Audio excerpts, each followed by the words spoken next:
Shalom anak muda, puji Tuhan. Hari ini kita akan belajar tentang pengertian kepemimpinan Kristen dan kita akan melihat di mana konsep atau ciri kepemimpinan Kristen. Kita sebagai anak muda harus belajar dari sekarang memahami tentang apa itu kepemimpinan Kristen. Jadi kita harus tahu tentang konsep serta ciri-cirinya karena itu penting untuk melahirkan generasi muda yang bisa memimpin dan menjadi berkat bagi banyak orang. Amin. Ya, sebelum itu kita bersatu di dalam doa. Tuhan Yesus, terima kasih Bapa. Sekarang Tuhan kami mau belajar tentang apa itu pengertian kepemimpinan Kristen serta konsep dan juga ciri-cirinya. Biarlah Tuhan Yesus kau memimpin hamba-Mu Tuhan yang menyampaikan, dan juga Bapa setiap anak-anak muda ataupun siapapun mereka yang mendengar Tuhan dimanapun mereka berada, biarlah boleh menjadi berkat dan mereka boleh belajar dari dalam nama Tuhan Yesus. Haleluya. Amin. Baik, sekarang kita akan masuk kepada pemaparan di mana materi tentang pengertian dan konsep kepemimpinan Kristen.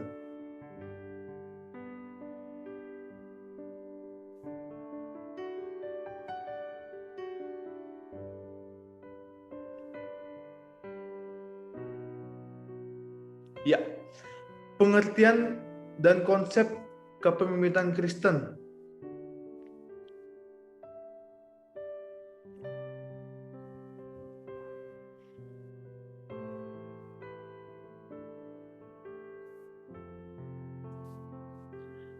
Ya, kita akan masuk kepada pengertian kepemimpinan Kristen. Kepemimpinan Kristen memiliki dua pengertian dari dua kata, yaitu ada kata tentang kepemimpinan atau pemimpin, leader, dan juga tentang kata Kristen atau Kristian, di mana dalam mempelajari tentang kepemimpinan Kristen bukan berarti kita mempelajari tentang kepemimpinan dan mempelajari tentang kekristenan secara terpisah, tetapi ini adalah menyatukan tentang pemimpin Kristen itu sendiri. Nah, sekarang kita akan melihat di mana kepemimpinan Kristen menurut para ahli. Ya, menurut Jerry Rumahlatu, kepemimpinan Kristen bisa saja berbicara tentang kepemimpinan dalam kumpulan orang-orang Kristen. Akan tetapi, kepemimpinan Kristen tidaklah sesederhana itu. Pemimpin Kristen merujuk pada pribadi seorang pemimpin yang dalam kepemimpinannya meneladani seluruh kehidupan Tuhan kita Yesus Kristus sebagai pemimpin agung. Ya, jadi kita sebagai pemimpin Kristen ialah mempunyai karakter atau meneladani seluruh kehidupan Tuhan Yesus. Kita memiliki karakter Kristus dalam kepemimpinan kita. Dan selanjutnya, menurut Yakob Tomatala, kepemimpinan Kristen ialah suatu proses terencana yang dinamis dalam konteks pelayanan Kristen, di mana itu menyangkut faktor waktu, tempat, dan situasi khusus. Yang di dalamnya oleh campur tangan Allah, Ia memanggil bagi dirinya seorang pemimpin dengan kapasitas penuh untuk memimpin umatnya dalam pengelompokan diri sebagai suatu institusi atau organisasi guna mencapai tujuan Allah yang membawa keuntungan bagi pemimpin, bawahan, dan lingkungan hidup melalui umatnya dan untuk kejayaan kerajaannya. Ini adalah kepemimpinan Kristen menurut Yakob Tomatala. Nah, ada beberapa cara untuk menjadi pemimpin Kristen yang baik, tetapi kita khususnya sebagai anak muda belum memahami benar cara-caranya itu. Dan sebagai umat Kristen, kita harus mengerti tentang kepemimpinan Kristen. Bagaimana nanti saya akan memaparkan tentang konsep dan juga ciri-cirinya. Menjadi pemimpin Kristen bukanlah hal mudah. Diperlukan tanggung jawab serta berbagai karakter yang diperlukan untuk mendukungnya. Oleh sebab itu, umat Kristen sebaiknya berkaca pada firman Allah tentang bagaimana menjadi pemimpin yang baik dan benar. Atau bisa dibilang back to the Bible.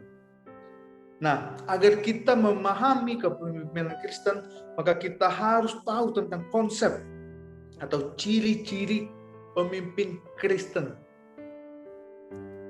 Nah, sekarang kita akan masuk kepada 7 konsep atau ciri-ciri kepemimpinan Kristen yang kita harus tahu. Dan kalau kita mau menjadi pemimpin Kristen, kita harus mempraktekkan ini. Yang pertama itu ialah adil. Pemimpin tidak boleh berat sebelah. Karena kalau berat sebelah, tidak akan dapat memutuskan perkara dengan bijaksana. Nah, dalam firman Allah pun seorang pemimpin harus lebih bijaksana dalam memutuskan segala sesuatu. Bagaimana caranya? Nah, untuk dapat melakukan hal tersebut, maka salah satunya kita harus mempunyai sifat adil pada semua orang tanpa terkecuali. Kita harus minta hikmat pimpinan Allah. Kita harus minta tuntunan Allah. Dan tentunya kita harus bisa berkaca dalam apa? Dalam firman Allah. Kita harus baca Alkitab setiap hari. Sehingga kita akan menjadi pribadi yang mempunyai karakter bijaksana. Khususnya dalam kepemimpinan kita. Kita bisa adil. Karena karakter Tuhan pun ialah adil dan benar adanya. Yang kedua, kita harus mempunyai kasih. Nah, beda pemimpin Kristen dengan dunia ialah pemimpin Kristen harus mempunyai kasih. Di mana kita harus memiliki prinsip kasih ini terhadap orang-orang yang kita pimpin. Seperti yang Alkitab katakan. Pemimpin yang kejam akan mendukakan hati banyak orang, termasuk Tuhan sendiri. Ya, saya akan berbagi kisah di mana saya sudah pernah bekerja di salah satu pabrik selama 5 tahun. Pemimpinnya atau owner dari pabrik tersebut setiap hari itu marah-marah terus. Kalau ada hal yang tidak selesai atau mungkin karyawan yang melakukan kesalahan, pasti akan langsung dibentak, langsung ditegur dengan cara yang kasar. Nah, maka daripada itu banyak orang yang keluar dari sana, jadi tidak betah kerja di sana. Ada satu kisah di mana manajer yang satu karakternya itu dia apa-apa mengerjakan dengan sepenuh hati, dengan kasih, dengan pokoknya tidak setengah-setengah. Tetapi ada satu lagi manajer yang kerjanya cuma marah-marah, membentak orang, dan juga suruh-suruh orang. Tetapi owner saya ini yang waktu itu di pabrik, dia lebih suka dengan orang yang suka marah-marah, yang bisanya hanya nyuruh, dibandingkan sama orang yang sabar tadi, yang manajer yang punya kesabaran dan melakukan hal itu dengan sepenuh hati. Nah, disinilah yang membedakan dunia dengan kita, umat Kristen. Kita harus memiliki kasih karena Tuhan Yesus pun identik dengan kasih. Dalam Yohanes 3:16, karena begitu besar kasih Allah akan dunia ini sehingga Ia telah mengaruniakan anak yang tunggal supaya barang siapa yang percaya kepadanya tidak binasa melainkan beroleh hidup yang kekal. Jesus is love. Makanya kita sebagai umatnya kita harus memiliki kasih. Khususnya kalau kita mau menjadi pemimpin Kristen, kita harus memiliki kasih kepada Tuhan dan juga kepada sesama. Yang selanjutnya ialah jujur. Nah, pemimpin Kristen harus mempunyai sifat jujur dan harus bersifat jujur pada semua orang, terutama pada mereka yang dipimpin. Nah, memimpin dengan jujur membawa kondisi kepemimpinan yang baik dan akan dicintai oleh mereka yang dipimpinnya. Pemimpin harus menerapkan cara berdoa yang benar supaya dapat memimpin banyak orang dengan kejujuran yang adil. Mungkin di antara kita sering mendengar ini. Kalau kita mau sukses, salah satunya apa? Ialah jujur. Kita harus jujur dan juga rajin dan semangat. Salah satu kunci sukses ialah jujur. Nah, dalam kepemimpinan Kristen pun kita harus jujur. Kita gak boleh yang namanya munafik atau mempunyai dua muka. Kita harus dalam perkataan dan dalam hati kita, apa yang di luar dan di dalam kita harus sama. Kita harus mempunyai integritas, kejujuran. Oke. Selanjutnya yang keempat, nah ini adalah satu hal yang wajib sebagai pemimpin Kristen harus memiliki ini, yaitu rasa tanggung jawab yang tinggi. Nah, jika kita tidak bertanggung jawab, maka banyak hal yang tidak dapat diselesaikan dengan baik dan benar. Kalau kita menjadi pemimpin yang acuh tak acuh, pemimpin yang tidak bertanggung jawab, pasti banyak hal-hal yang tidak terselesaikan. Karena apa? Karena kita tidak menyelesaikan atau tidak mempunyai rasa tanggung jawab itu. Sehingga kita mensepelekan hal-hal yang kecil. Sehingga hal-hal yang besar pun pasti akan hilang. Nah, makanya kita harus mempunyai rasa tanggung jawab. Bahkan dalam hal sekecil apapun. Karena firman Tuhan berkata, barang siapa setia dalam perkara kecil, maka Tuhan akan memberikan kepadanya kepercayaan dalam perkara yang besar. Amin. Ya, seorang pemimpin harus berprinsip melayani. Seperti dalam pelayanan gereja, untuk dapat melakukan tanggung jawabnya dengan lebih baik. Ya, saya mau membagikan kisah di dalam waktu kerja di pabrik, ada satu banner atau flyer di dinding itu ayat Alkitab, di mana itu Kolose 3 ayat 23. Yang bunyinya, apapun juga yang kamu perbuat, perbuatlah dengan segenap hatimu seperti untuk Tuhan dan bukan untuk manusia. Setiap saya melewati tangga itu, saya melihat ayat itu. Selama bertahun-tahun, bahkan sampai saya khatam, atau saya hafal di luar kepala, ingat di luar kepala. Nah, tetapi saya tidak hanya mengingatnya, tetapi saya merenungi setiap hari, merenungi dan juga meresapi dalam hidup saya, dalam hati saya. Apapun juga yang saya perbuat, perbuatlah dengan segenap hati saya, seperti untuk Tuhan dan bukan untuk manusia. Jadi, pada saat saya di tempat kerja, saya mempunyai owner atau bos yang suka marah-marah, yang suka ngebentak saya, dan bahkan saya kadang suka dikucilkan. Karena apa? Saya beragama minoritas dan juga saya berbeda sendiri. Mungkin bisa dibilang saya dari suku Chinese. Tetapi karena saya melihat ayat itu, apapun juga kamu perbuatlah dengan segenap hatimu seperti untuk Tuhan dan bukan untuk manusia. Maka daripada itu, saya melakukan pekerjaan itu di kantor itu, di pabrik itu seperti untuk Tuhan dan bukan untuk manusia. Jadi saya di sana belajar untuk tetap sabar. Sampai akhirnya saya 5 tahun pernah bekerja di sana. Orang-orang sampai pada kaget. Kenapa kamu betah banget, Daniel, katanya. Nah, dari sinilah kita bisa melakukan atau mempunyai karakter ini, tanggung jawab. Ketika kita mengetahui apapun yang kita lakukan itu adalah untuk Tuhan, baik di rumah membantu orang tua seperti menyapu, ngepel, cuci piring, itu semua untuk Tuhan. Baik di kantor juga, apapun juga yang kita kerjakan, itu semua untuk Tuhan. Bukan hanya di gereja kita melakukan pelayanan, tetapi di rumah, di kampus, di sekolah, dimanapun kita berada, lakukanlah semuanya itu seperti untuk Tuhan dan bukan untuk manusia. Amin. Selanjutnya, ialah buah roh.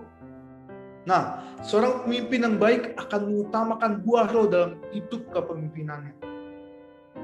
Pemimpin Kristen harus bersaat teduh meminta pimpinan Tuhan dan karunia-karunia Roh Kudus.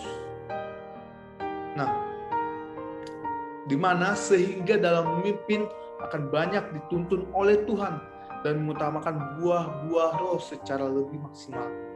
Ketika kita melakukan semuanya ini, buah-buah roh di mana ada kasih, sukacita, damai sejahtera, kesabaran, kemurahan, kebaikan, kesetiaan, kelemah lembutan, penguasaan diri, maka hidup kita pasti penuh dengan buah-buah yang dimana sekeliling kita, teman-teman kita, orang tua kita, adik-adik kita pasti bisa memakan buahnya. Di saat kita belajar untuk mengasihi, di saat kita untuk belajar sukacita, damai sejahtera, dan bahkan orang bisa melihat, wow, kamu kok beda sama orang lainnya? Kamu kok sabar? Kamu kok penuh kasih ya? Wow, kamu orang itu lemah lembut. Nah, di saat itulah orang-orang pasti akan diberkati. Dan kita sebagai pemimpin Kristen wajib hukumnya mengutamakan buah-buah roh ini dan selalu minta pimpinan Tuhan. Amin. Sehingga hidup kita dipimpin oleh Roh Kudus. Nah, selanjutnya, ya, sebagai pemimpin Kristen hendaknya kita harus yang keenam ialah tekun berdoa supaya kita mempunyai hubungan intim dengan Allah. Sebagai pemimpin Kristen kita harus mempunyai waktu doa, karena dengan itulah kita bisa berhubungan intim dengan Allah dan kita dapat mengerti serta mendengar kehendak Allah yang disampaikan melalui visi dan misinya. Ketika kita selalu bercakap-cakap, berdoa, berhubungan intim dengan Allah, maka kita pasti akan tahu apa yang dikehendakinya dan apa yang berkenan baginya. Sehingga dengan demikian kepemimpinan yang kita jalani akan penuh berkat serta adanya penyertaan Tuhan. Kita akan masuk kepada yang terakhir.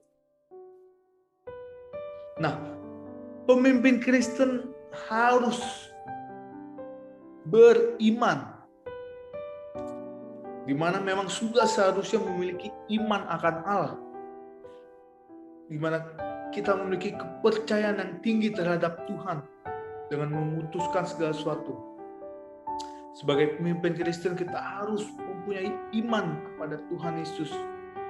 Kita harus benar-benar mengerti bahwa hidup kita pasti akan selalu disertai olehnya dan Tuhan tidak akan pernah meninggalkan kita. Dan jadi sebagai pemimpin Kristen dalam hal apapun, dalam menghadapi masalah yang berat pun yang mungkin terkadang kita berpikir, aduh sudah tidak ada jalan terbuka, masalah ini sudah terlalu berat. Nah, di saat itulah kita harus mempunyai dasar, yaitu ialah iman kepada Tuhan. Tuhan pasti sanggup menolong kita. Tuhan pasti sanggup memberikan kita pimpinannya sehingga kita dapat melewati setiap permasalahan yang ada. Kita harus selalu benar-benar berserah, meminta kekuatan yang daripada Tuhan.